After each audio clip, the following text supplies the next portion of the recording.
Monsieur le vice-ministre ghanéen de l'énergie, son Excellence Monsieur Collins, Monsieur le directeur de l'Expo GPL, Madame la directrice de communication de World Liquid Gas Association, Mesdames et Messieurs les exposants, chers invités,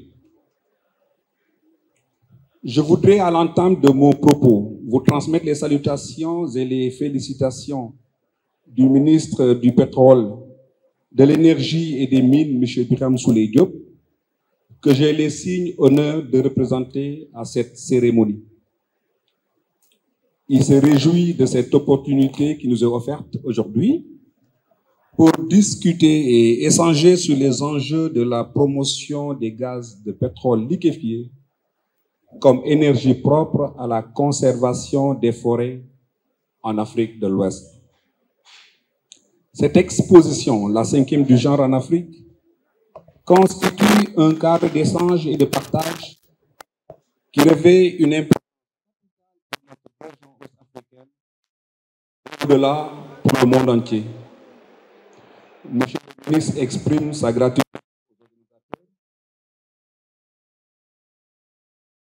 de cet événement pour leur engagement et leur vision et attend avec intérêt, monsieur le directeur, les conclusions qui seront issues de vos travaux.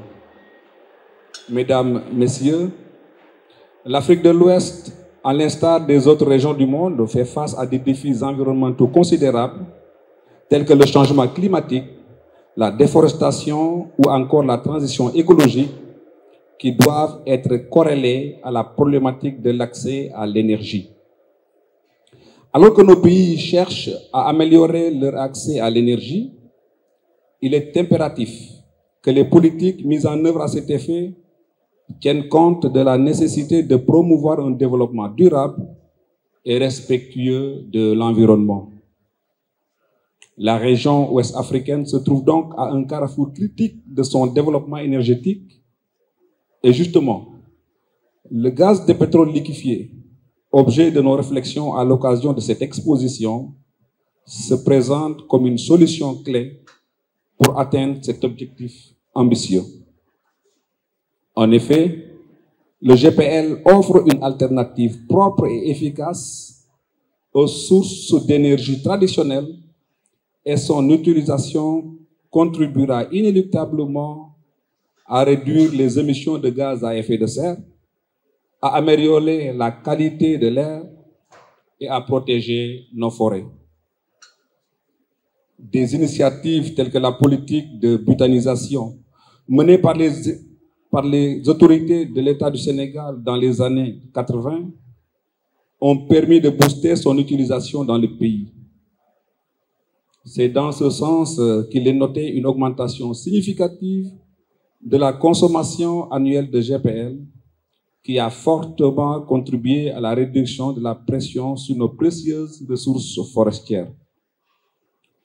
La subvention sur le GPL est certes éliminée, mais la suppression de la TVA sur ce produit, ainsi que la limitation des droits de port à 1%, contre 6 et 11% pour certains produits pétroliers liquides, témoignent encore de l'engagement des autorités à le promouvoir.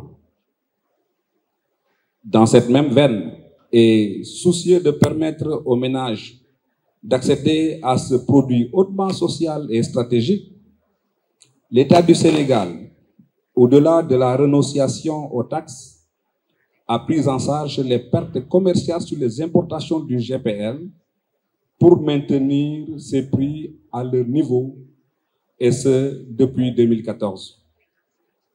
Le ministère de l'Énergie, du Pétrole et des Mines joue un rôle crucial dans ce processus en assurant la sécurisation de nos approvisionnements en hydrocarbures, en coordonnant de manière proactive avec tous les acteurs impliqués pour garantir la régularité des importations et en veillant à la disponibilité constante du butane.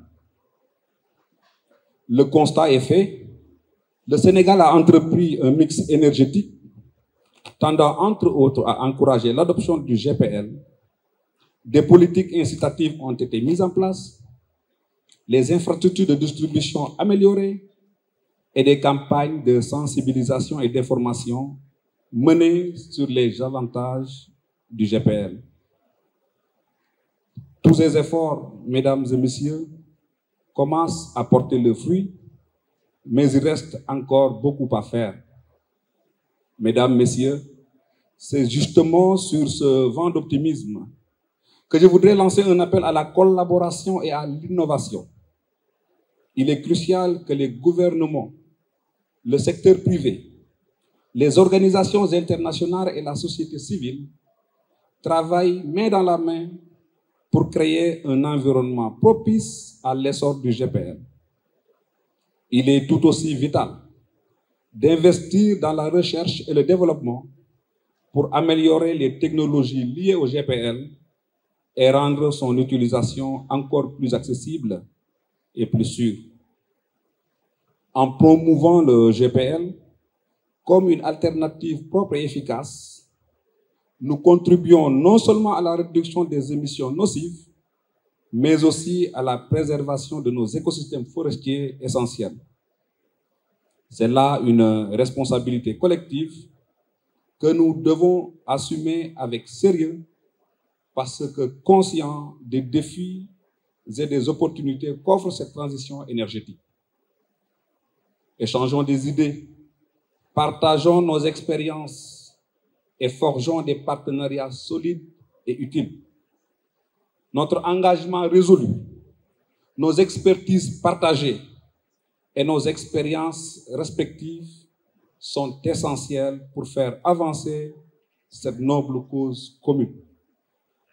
Je voudrais finir par réitérer une fois de plus, au nom de Monsieur le ministre de l'Énergie, du Pétrole et des Mines, mes vifs remerciements aux organisateurs de cette conférence pour leur dévouement à promouvoir des solutions énergétiques durables. Ensemble, en renforçant notre engagement envers le GPL et en adoptant des pratiques responsables, nous pouvons assurer un avenir plus vert et plus durable aux générations futures en Afrique de l'Ouest. Je souhaite plein succès à vos travaux et vous remercie de votre aimable attention.